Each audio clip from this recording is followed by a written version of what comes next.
Vous êtes porciculteur depuis 1, 2, 3, voire même 10 ans et vous avez des difficultés à réussir votre projet d'élevage de porc. Ou encore, vous êtes novice, vous voulez vous lancer en élevage de porc. Vous ne savez pas les piliers sur lesquels il faut s'appuyer pour réussir son projet. Dans cette vidéo, je vais tout simplement parler des 7 points sur lesquels il faut absolument s'appuyer si vous voulez réussir votre élevage de porc. Et pour vous expliquer cela facilement, je vais m'appuyer sur la construction d'une maison. Comment savoir construire une maison peut nous aider à réussir notre projet d'élevage de porc. A tout de suite.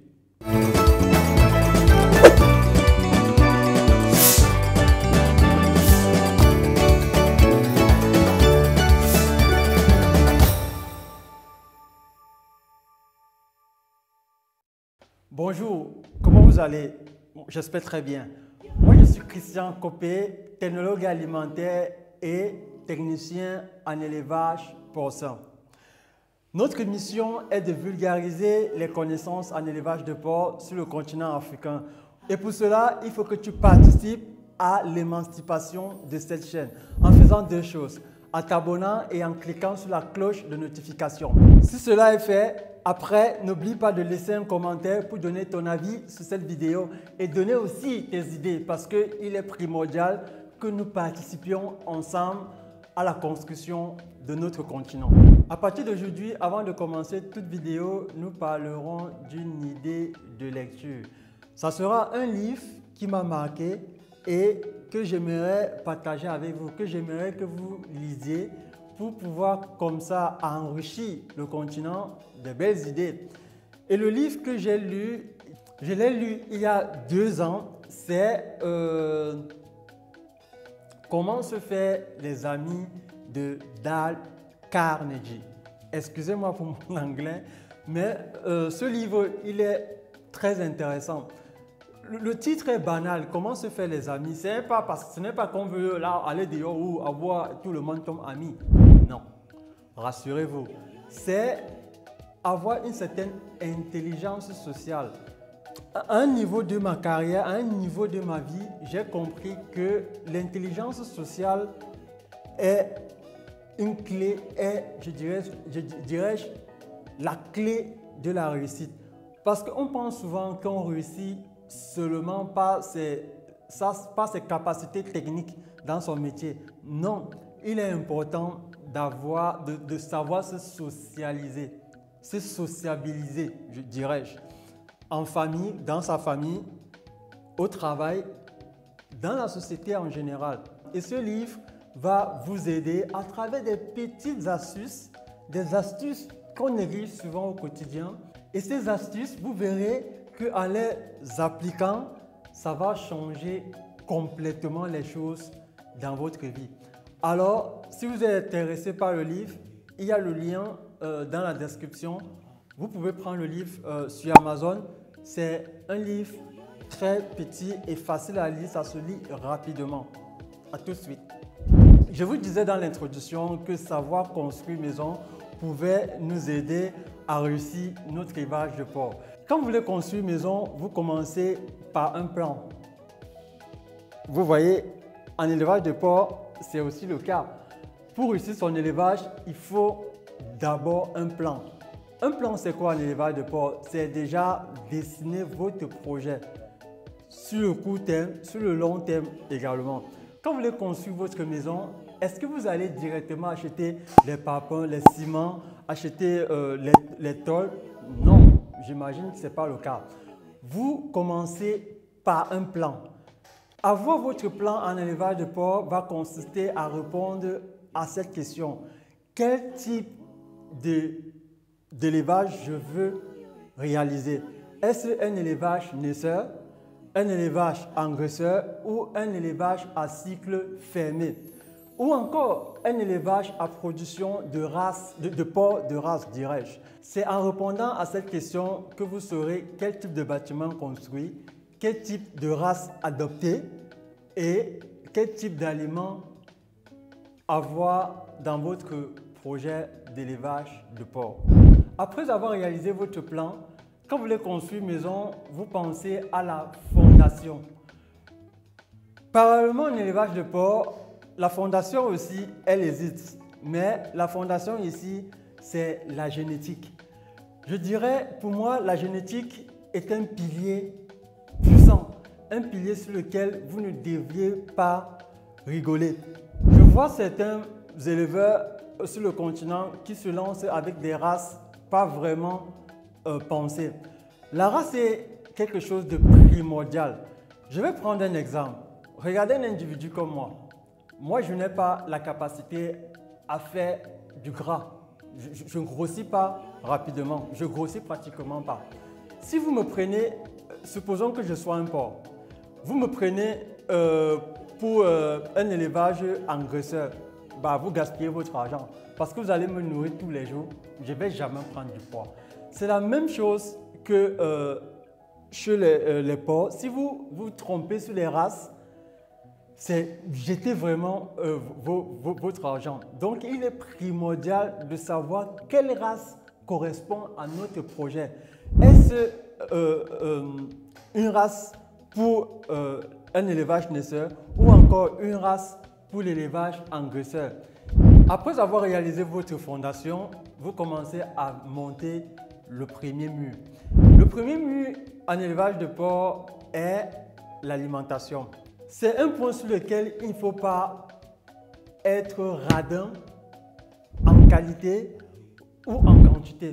Et sachez que chaque type d'alimentation, chaque type d'aliment, une structure alimentaire correspond à une race bien déterminée. Donc, il faudra être bien informé pour savoir quel type d'aliment vous pourrez donner à vos races. Après avoir bâti le premier mur, vous bâtissez le deuxième mur. Le deuxième mur en élevage de porc, qui est le quatrième pilier, c'est le bien-être animal. Régulièrement, on pense à l'alimentation quand on veut réussir son projet. Mais le bien-être animal est un élément très important. Quand je parle de bien-être animal, c'est savoir mettre l'animal dans les bonnes conditions et aussi prendre soin de l'animal. Mettre l'animal dans les bonnes conditions, c'est déjà construire un bâtiment adéquat à son bien-être sur le point de la température, du flux des vents et de l'humidité. Sur cette chaîne, on parlera de la construction des bâtiments, comment construire son bâtiment, comment orienter son bâtiment pour faciliter un bien-être animal. En deuxième point, je parlais de traiter bien son animal. Traiter bien son animal, ça consiste à vous, comme éleveur, avoir cette empathie pour les animaux. Il est primordial d'aimer vraiment l'élevage parce que si vous faites l'élevage rien que pour gagner des sous, ça sera difficile de communiquer avec l'animal. Et ceci va souvent nous frustrer et on sera en train de frapper les animaux, en train d'agresser les animaux. Je ne sais pas si vous avez déjà conduit un troupeau de porcelaine. Ils sont tellement têtus que si vous n'avez pas cette patience, vous allez les manger. Et aussi, lors du recrutement de votre personnel, rassurez-vous que votre personnel aime les animaux, aime l'élevage de porc. Parce que souvent, vous êtes un passionné, mais vous recrutez des personnes très agressives qui passent le temps à frapper les animaux. Et ceci, ce n'est pas bien pour le développement de votre projet. Après avoir construit le deuxième mur, on passe au troisième mur. Le troisième mur, qui est notre cinquième point, notre cinquième pilier, c'est le management. C'est quelque chose de banal. On se dit, pour réussir son élevage, son projet, il suffit juste de savoir élever les animaux. Régulièrement, les ouvriers ne sont pas très poussés dans le sens gestion des émotions. Donc, il y a régulièrement des conflits du personnel et vous, étant le patron, vous devriez savoir gérer cela. Il est primordial d'avoir un bon management. Bon management du personnel, mais également bon management dans le travail, dans l'organisation du travail.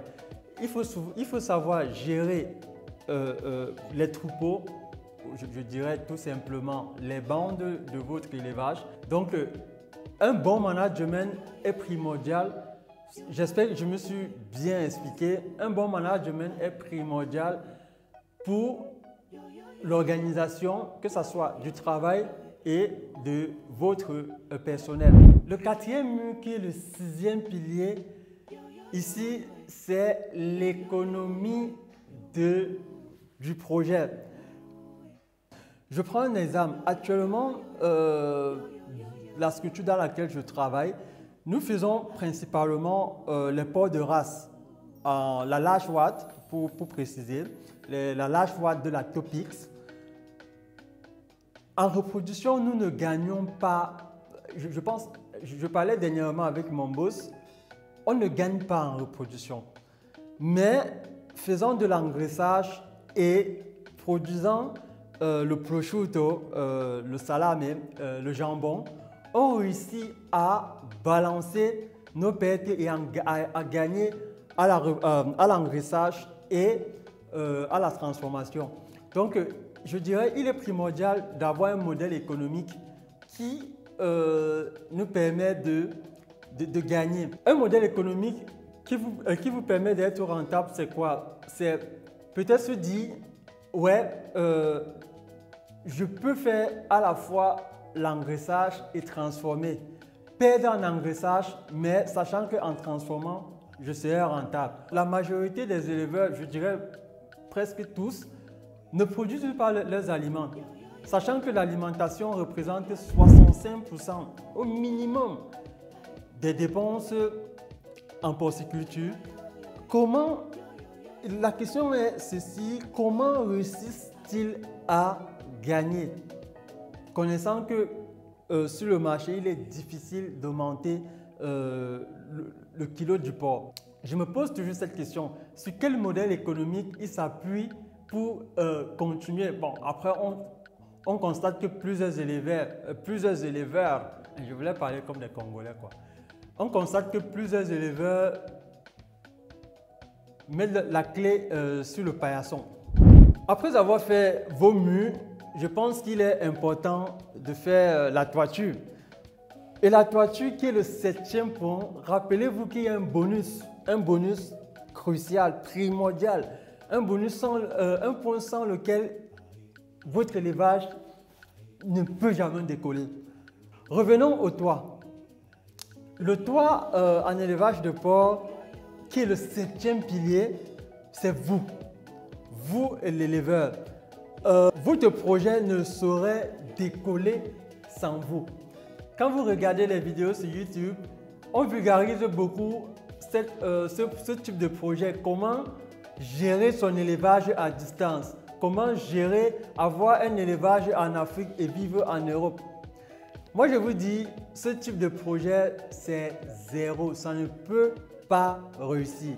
Pourquoi? Parce que la présence du propriétaire, la présence de vous, si je veux parler comme ça en un français plat, est primordial. Investir en élevage de porc consiste aussi à être, premier point, être un éleveur. Et ceci, être présent en élevage. Je vais vous dire quelque chose. La plupart des ouvriers en élevage de porc ne sont pas passionnés du métier. Ils travaillent peut-être pour joindre les deux bouts. Donc, si vous n'êtes pas présent, l'élevage ne décollera pas. Il y aura tellement de pertes, vol du matériel, vol des aliments. Donc, il est primordial que vous soyez là et vous soyez là pas juste comme observateur, mais comme technicien. Parce que il est primordial que vous montriez l'exemple. L'exemple en travaillant, l'exemple en expliquant à vos ouvriers comment faire, come fare le cose, come fare le cose bene.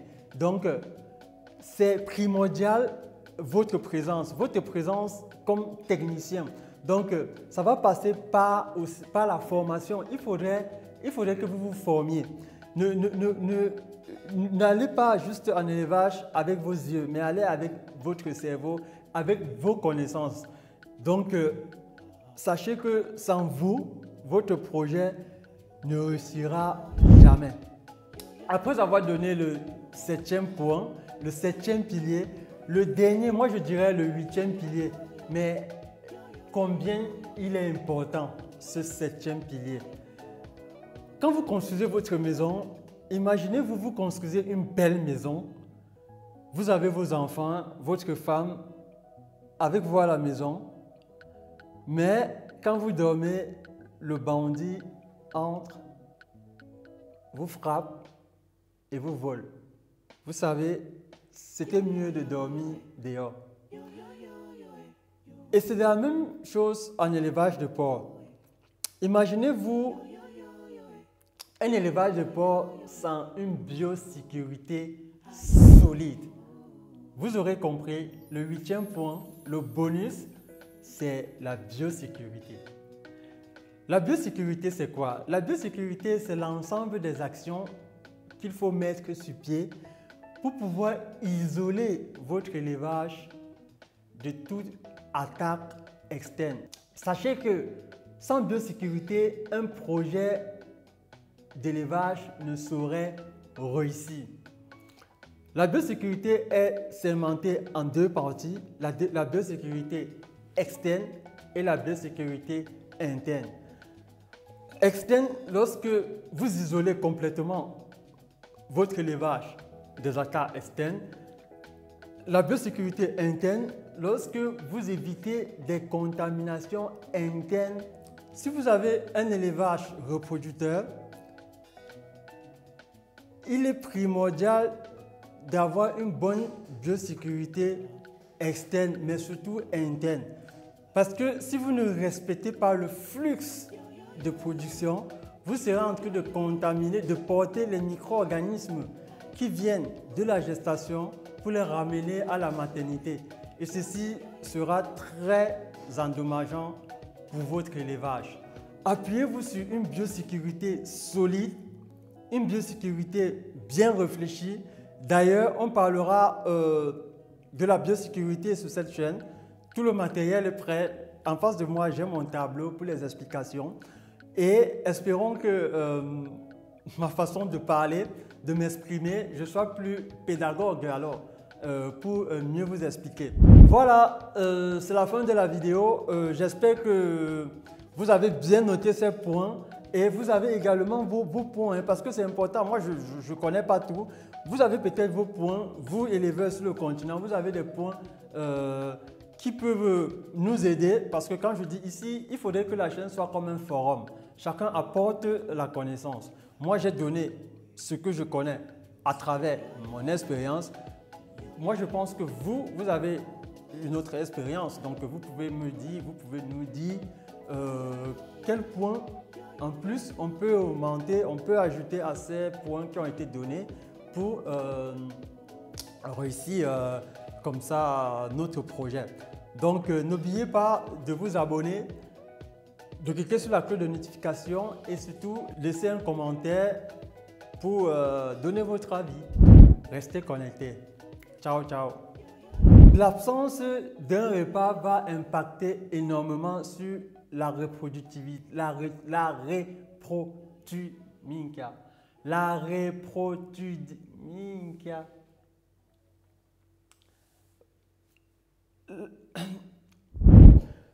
Si vous êtes dans un élevage engraisseur, c'est encore rattrapable.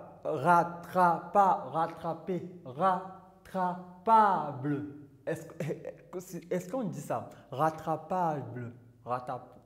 Désolé. Sincèrement, j'ai perdu la langue française. Et vous deviendrez comme ça